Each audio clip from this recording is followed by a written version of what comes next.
Next topic है bell क्या होती है, what is bail, in what cases bail may be granted in non bailable offence, bailable offence वगैरह वगैरह। ये बेल पे कोई भी क्वेश्चन आ सकता है। बेल हमने पहले भी पढ़ा है कि ये एक स्टैचूटरी कंसेशन है ताकि पुलिस के नारवा सलूक से जो है वो आम लोगों को बचाया जा सके। सेक्शन इसका जो है रेलिवेंट प्रोविजन 496, 497, 498 और 490 ए में इसको डिस्कस किया गया है। बेल कितनी तरह की होती है, एक कॉग्निजेबल ऑफेंसेस में होती है जो कि मैटर ऑफ राइट के तौर पे मिलती है। नॉन कॉग्निजेबल ऑफेंस में ये मैटर ऑफ राइट नहीं होता, ये एक्सेप्शनल है, on the discretion of court है। बेल बिफोर अरेस्ट और बेल आफ्टर अरेस्ट, ये चार तरह की बेलें होती हैं कॉग्निजेबल, नॉन कॉग्निजेबल ऑफेंस में, बिफोर अरेस्ट और after arrest. Bail in bailable offence 496 में है, bail in non bailable offence 497 में है। अगर 496 में बेल दी जाती है तो ये मैटर ऑफ राइट के तौर पे दी जाती है, ये उसका इस्तेहकाक बनता है तो तब ही दी जाती है। इसी तरह 497 में ये अदालत का जवाबदीदी है, ये as a matter of right कोई क्लेम नहीं करेगा। ऐसे ऑफेंस जिसमें सज़ा 10 साल हो या 10 साल कैद हो या सज़ाए मौत हो, तो ऐसे मुकदमात में बेल ग्रांट नहीं की जाती। लेकिन उसमें भी कुछ एक्सेप्शन है कि कर दी जाती है, जब 16 साल से कम उम्र का बंदा हो, कोई ख़ातून हो, कोई बीमार बंदा हो या कोई मोहताज हो, तो ऐसे अशख़ास की ज़मानत ले ली जाती है। कौन से केसेस में, अगर सज़ा कैद बनती हो 10 साल या डेथ पेनल्टी बनती हो।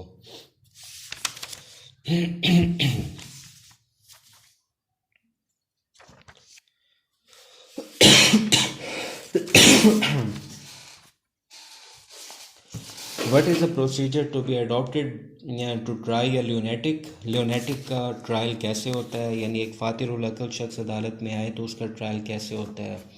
फातिरुल अक्ल शख्स का ट्रायल मजिस्ट्रेट के सामने भी हो सकता है, सेशन जज के सामने भी हो सकता है, यानी वो मुकदमात की नौइयत पे है।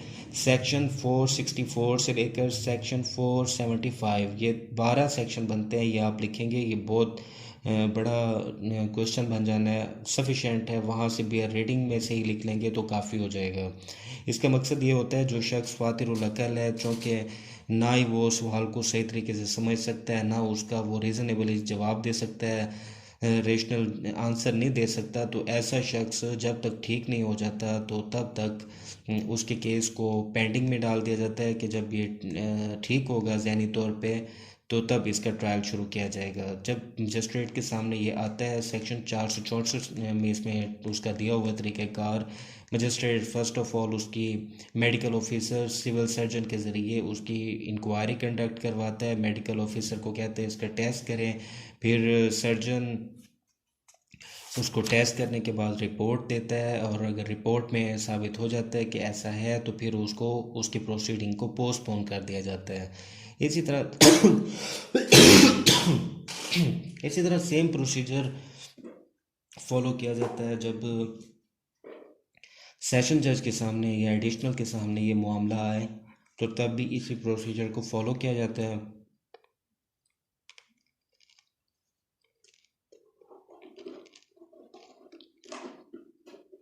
ल्यूनेटिक को प्रॉपर केयर में दे दिया जाता है, और उसका कोई दोस्त ले जाए, उसका कोई रिश्तेदार ले जाए, या उसे असाइलम के अंदर ही पनाह दे दी जाती है, उसका इलाज वहाँ होता रहता है। जैसे ही वो ठीक होता है फिर उसकी प्रोसीडिंग शुरू हो जाती है 468 के तहत। फिर बाकी प्रोसीजर वैसे ही है जैसा कि आम तरीक़ेकार होता है। नेक्स्ट टॉपिक है प्रोसीजर फॉर अरेस्ट, गिरफ्तार करने का तरीक़ाकार क्या है। सेक्शन 46 से लेकर सेक्शन 53 तक, यानी ये 8 सेक्शन है जिसमें CRPC में गिरफ़्तार करने का तरीक़ाकार दिया हुआ है। पुलिस ऑफिसर गिरफ़्तार करेगा या मजिस्ट्रेट जिसको कहेगा वो गिरफ़्तार करेगा। गिरफ़्तार करते हुए वो एक्चुअल टच करेगा और कन्फाइन करेगा। अगर वो बंदा जिसको गिरफ़्तार किया जा रहा है, यानी मुलजिम जिसके ऊपर कोई इल्ज़ाम है, वो अगर अपने आप को अपने अल्फाज के ज़रिए या अपने अमल के ज़रिए सबमिट कर देता है, अपने आप को हैंड ओवर कर देता है उसके, तो फिर उसको हथकड़ी नहीं लगाई जाएगी। अगर वो भागने की कोशिश करता है तो फिर उसके पीछे भागते हुए उसे बाई फोर्स उसे गिरफ़्तार किया जाएगा। अगर वो कत्ल का या इस तरह का कोई मुलजिम है तो फायर भी किया जा सकता है उसको गिरफ़्तार किए हुए करते हुए। अगर कोई शख्स किसी घर छुप जाता है तो सर्च ऑपरेशन भी करके उसको बाहर निकाला जा सकता है। घर की अंदर घुसते हुए उसकी विंडो तोड़ी जा सकती है, फिर वापस निकलते हुए कोई दरवाज़ा या विंडो तोड़ी जा सकती है। इसी तरह ये भी ज़रूरी है कि अननेसेसरी तौर पे रेस्ट्रेंट ना करें। अगर उसने गिरफ़्तारी दे दी है तो अब वो गिरफ़्तार हो गया, उसे हथकड़ी ना लगाएं।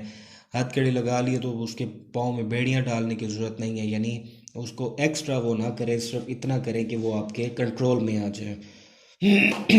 अगर किसी शख्स को ऐसा है कि उसको मेलिशियस अरेस्ट किया गया, यानी बदनीयती पर पुलिस ने पकड़ाया किसी साजबाज के ज़रिए या किसी से पैसे लेकर या उसे तंग करने के लिए, तो फिर आर्टिकल 199 के तहत उसके पास हैबियस कॉर्पस का वो है जो हम पीछे पढ़ाए हैं।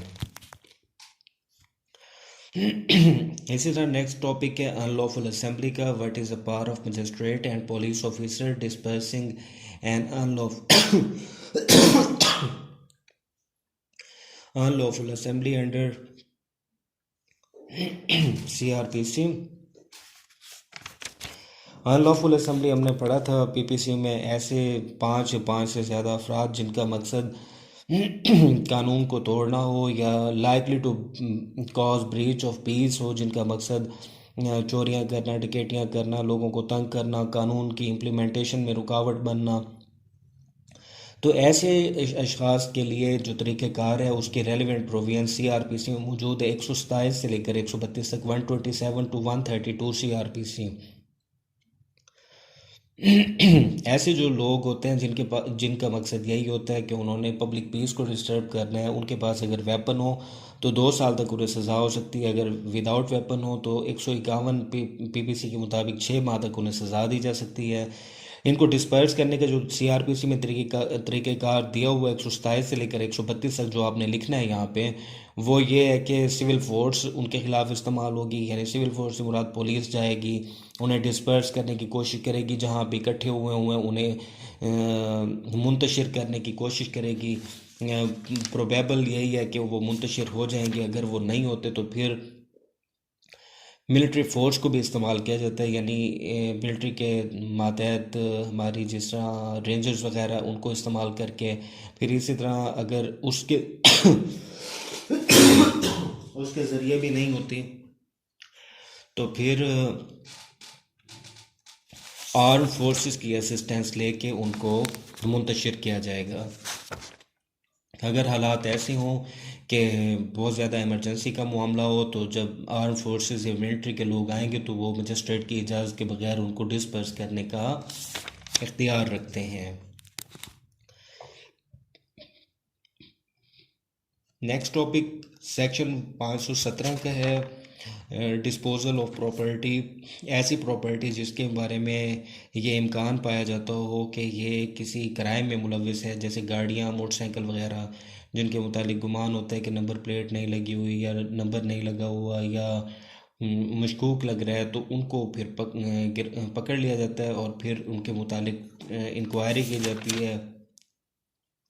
इंक्वायरी करने के बाद भी अगर उनको मज़ीद ज़रूरत रहे तो वो उसको अपने पास भी रख लेते हैं या डिलीवर कर देते हैं या किसी शख्स को के डिस्पोजल पे कर देते हैं कि ये फ़लाँ के हवाले कर देते हैं। जब तक इसका मामला क्लियर नहीं होता तब तक ये उसके पास रहे, ताकि पता लग सके ये प्रॉपर्टी किसी क्राइम में मुलविस तो नहीं।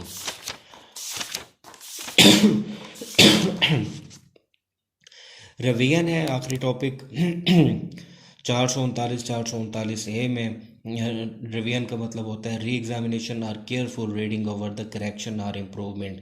ये आपने वहाँ से इसको कर लेना है कॉपी और इसको एज इट इज़ लिख देना है कि रिवीजन का इख्तियार सेशन कोर्ट का और जो हमारा हाई कोर्ट का इख्तियार है वो किस हद तक रिवीजन कर सकते हैं किसी मामले के अंदर, उसे री एग्ज़ामिन कहाँ तक किया जा सकता है क्रिमिनल केसेस के अंदर।